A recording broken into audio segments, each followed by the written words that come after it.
So you might be thinking, wait, what? Slutty Grace? Come on, that's not only offensive to call God's grace slutty, but it's just gross. I don't like it. Now, that name might make you squirm a little, and if I'm honest, it makes me squirm a little too. And that's okay, because God's grace is unsettling. She doesn't wait for the worthy. She doesn't ask if you've been good. She doesn't play by our religious rules. She just gives herself away, recklessly, promiscuously, without apology.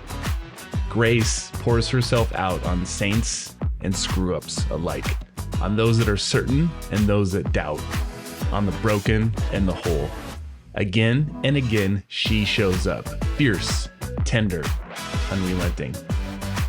So as I kick off this podcast, I wanted to take a moment and acknowledge the elephant in the room, the title. So that's what we're going to talk about today. I'm your host, Jeromy Johnson, and welcome to the podcast, Slutty Grace. All right, let's jump into it. So why slutty? Why that word? I really wanted to take a word that was drenched in shame, in taboo, and in insult, and to marry it to a word that's dripping with love, transformation, and God's inclusion. It also needed to convey the restless, promiscuous, undeserving nature of God's love and grace, something that God gives away freely to everyone without discrimination. And so slutty kind of fit that bill. I wanted it to feel scandalous, untidy, uncomfortable, not just say that it is, but to feel that it is. And so it needed tension. I didn't want it to feel theological or academic, but more earthy and salty. A word that itself kind of needs grace. So slutty. It's also metaphorical, contrasting. So partnering together two words that on the surface live in tension, playing with the black and white religious categories, right? Of clean and unclean, of sacred and secular, worldly and heavenly, of God, not of God, pure and dirty, unacceptable and acceptable. And by doing so, I wanted to get people to pause and think, why these two words? Whoa, can we do that? Can we put these two types of words together? This feels wrong. But that very tension is the point. I'm trying to reclaim an insult to point out that divine grace behaves in ways that polite religion and tidy culture would call promiscuous. I feel that's precisely the energy that the gospel often carried in the first century. To feel the scandal of the gospel. It's not polite. It's not respectable. It's radically inclusive. Slutty is also a word that doesn't live in the church pews, which is the point of grace. So that's some of my thinking of choosing the word slutty. But let's jump to the next question. Is grace slutty? That's a bold statement, Jeromy. It is. And I want to share more about that. So slutty, the definition of it is promiscuous or provocative in a way that's considered in bad taste. So promiscuous, right? It's indiscriminate. It's wild.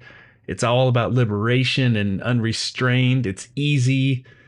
And then provocative, annoying, infuriating, insulting, offensive, controversial. So putting those two words together, promiscuous and provocative, that's when you get slutty. And there's people who felt that grace was too promiscuous or too provocative. They said things like, if grace is free, then won't everyone just go out and sin? Should we keep sinning so that grace may abound? What Jesus did was he flipped proper taste in religious categories on their heads with his grace. It was so provocative that it was, I believe, a large part of why he was killed.